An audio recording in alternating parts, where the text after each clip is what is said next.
এক পোলা এক মায়ের খুব ভালোবাসে, দুনিয়ায় আর কিছু চাই নয় মায়া ছাড়া। আচ্ছা।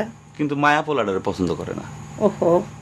অনেক চেষ্টার পর মায়া সেই পোলাডারে কইল যে ঠিক আছে, হ্যাঁ। আমি তোমারে ভালোবাসতে পারি, হ্যাঁ। আমার একটা জিনিস আইনে দিতে হবে। কি রে?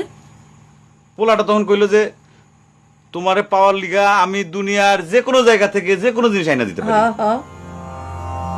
মায়েরা তখন কইল তুমি তোমার মায়ের কলজাটা আমার আইনা দাও।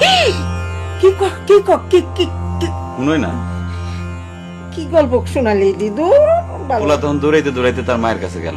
হ্যাঁ মারে যা কইল, হ্যাঁ মা আমি একটা মায়ের ভালোবাসছি, আমি তার ছাড়া বাঁচুক না, হ্যাঁ। কিন্তু ওই মায়া আমার একটা জিনিস নিয়ে যাইতে কইছে, সেটা হলো তোমার কলিজা। তুমি যদি তোমার কলিজাটা আমার দাও, ওই মায়াটা কলিজাটা পাইলে আমার ভালোবাসবে। মা তখন কইল তুই আমার একমাত্র বুকের ধন, তোর সুখের জন্য আমি সবকিছু করতে পারবো। পরে মা বুকটা ফাইরা কলিজাটা বাইর কইরা পোলার হাতে দিল। আহারে মা।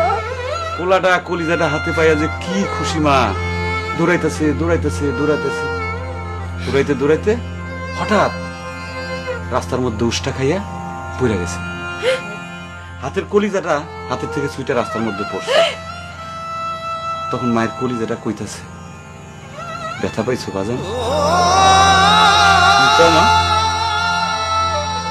কোন মায়া যদি এইরকম কয়, সেই মায়ের আমি, আমার মনে হয় জগতের সব মায়া একরকম। মা আমি পারো না, মা আমি তোমার ছাড়া আমি থাকতে পারবো না মা।